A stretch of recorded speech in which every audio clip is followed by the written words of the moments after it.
my senses. bills, at least. We see the next Hopefully, impact. maybe, He's able, kind now of. invested in Largo. We'll see. He's fighting 4 heroes I by want to go himself. League Worlds. And it's probably the only hero that could do this on a carry position, so the pick makes a lot of sense. All right, guys. And Jaws, Where you you see up to? Kiritich right back there on the right of the screen. Like, he always has to reposition himself because there are so many heroes that he needs to be worrying about. it's either the Nakes or the Centaur or the Invoker spells. And this draw really never really I like got how I to designed my streams too. fight with enough freedom to impact the game. I wish I could get my road mic. I honestly need to look up how to get my road mic to the one that I lost. Like goal repetition in a sense, and that would be so much better. I would be so happy if I had my road mic. GPK, he played an amazing game and he had a really good showing, but perhaps I have to fundraise and I have to work hard for it. Split the resources a little bit better for the late game and understanding that this draw is going to be threatened in the game and we need Earth Spirit to be a menace as well. Yeah, I mean, watching those two fights that you showed us, Seb, the one that they succeeded in on BB Team near that Roche fight, the key thing to me was that the supporting cast were able to survive. So because they were able to survive, we were getting double shackles. We were seeing Largo reposition his Drow Ranger and save her. We saw the heal impact of that Largo at that state of the game. But then when the items started coming out, when suddenly there's an MKB on the Lifestealer and he can 3-shot the Swin Ranger, she doesn't have the ability to run around and get these double shackles. When this Largo doesn't really have an Ags and is just playing for heals, Alright, I need you to watch over this dog. He can't really enter the fight in that sense too. So then it just becomes about, can Earth Spirit do enough and can Drow do enough damage with it? And that just wasn't the case. It was not. We saw on the second fight you showed, we saw Miero. He had the whole duration of that fight. He was dancing and singing, probably singing, mostly dancing, but it didn't do enough. And that is where we want to see something changed, I would imagine. The draft comes into play, like Nake, Centaur, Invoker, even these heroes are too sustainable. Like it doesn't matter. I think it would have mattered if Earth Spirit was like bigger, but it wasn't the case. Like more XP, more gold. At the end of the day, I don't think there is like a big draft like discrepancy between both teams. It came down to very clutch moment. And I mean, you know, I go back to the laning phase actually. Maybe if no one isn't no one, then you just win the game, right? Yeah, I can't wait to see what's coming our way in game number 3, as we do have an even series. And I bet both teams have stuff prepared that we haven't even seen yet. We haven't even dreamed of it. We haven't even heard of it. But we do have some exclusive footage on how Poppy prepared for this grand finals.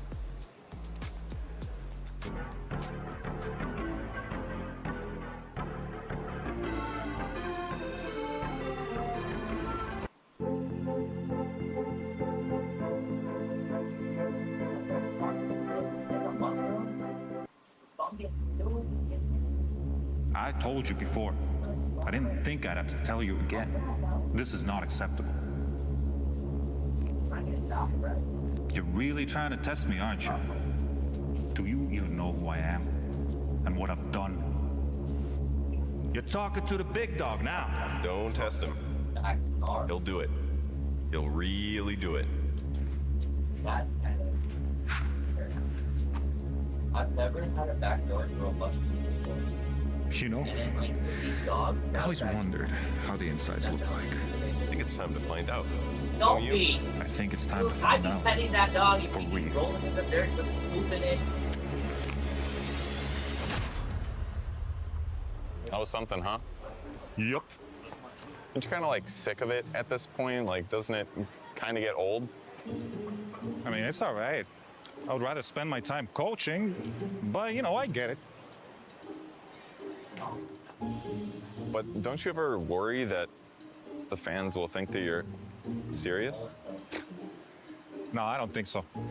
I think the real fans know who I am. Ultimately, it's the fans who are important. It makes a lot of sense. It's really good that you see it that way. Yeah, people are gonna say what they're gonna say. I just don't let it get to me. Don't let it get to me. 100%. You know, you really are as wise as people say. Man, I appreciate you saying that. At the end of the day, I'm not a violent guy. Copy pastas, they're just copy pastas. That's not who I am. Excuse me for a second. Yeah, no problem. Okay, well, as long as you're comfortable with it, enjoy your sandwich. Thanks. See ya. Laters.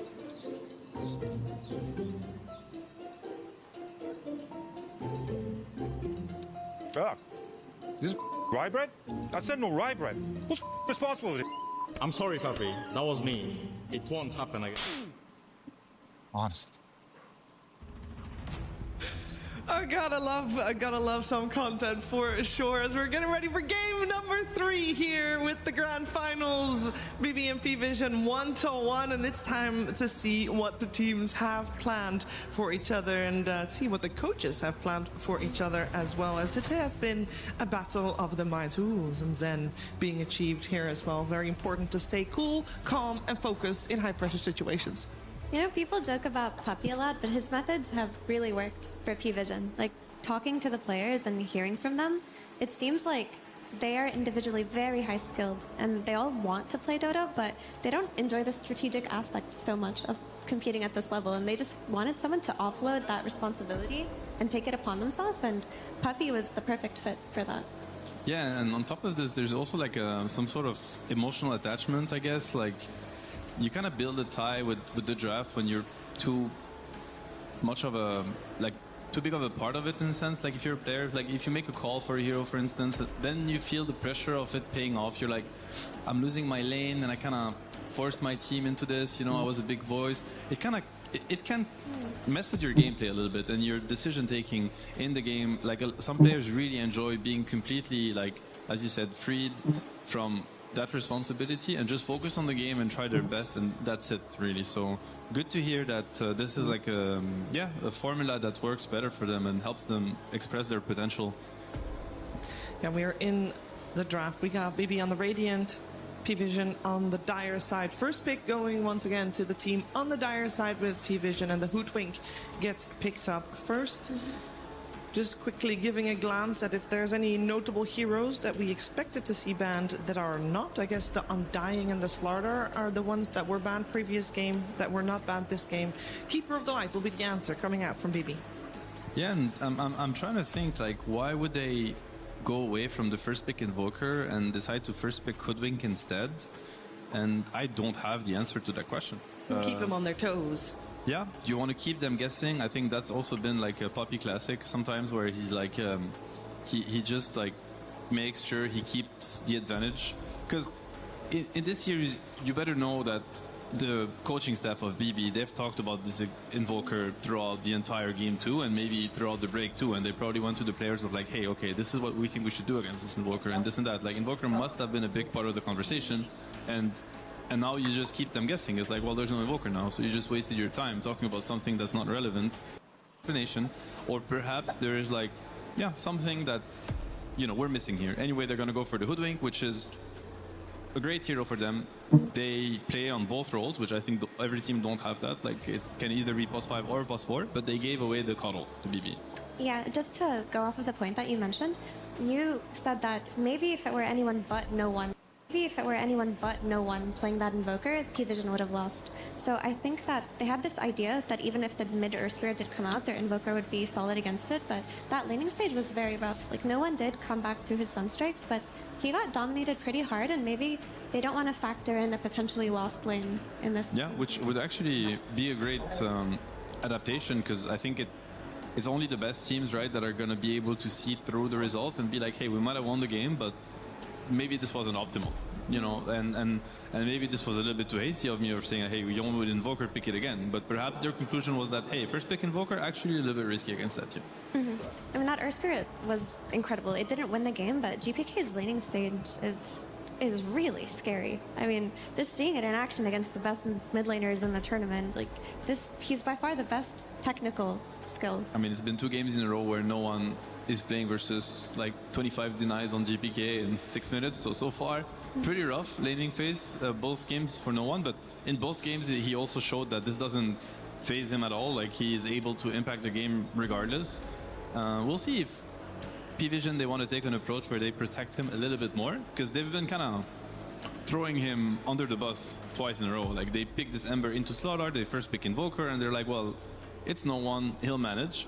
But yeah, it's no one. Perhaps you can give him a little bit more of a comfortable position, and he might just take over the game.